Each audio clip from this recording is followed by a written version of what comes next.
కాకి కాకి నోట్లో ఎండు అనేది.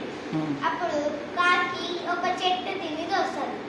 అప్పుడు నక్క అడుగుతాది, కాకి చెట్టు తిండి దోస్తుంది. అప్పుడు నక్క అడుగుతుంది, నక్క కాకి కాకి నా ధ్యానం కాస్త ఇయ్యవా అని నా ఇంకా అంటది నక్క. అప్పుడు నేనెందుకు ఇయ్యాలి, నేను ఇయ్యనంటది కాకి. అప్పుడు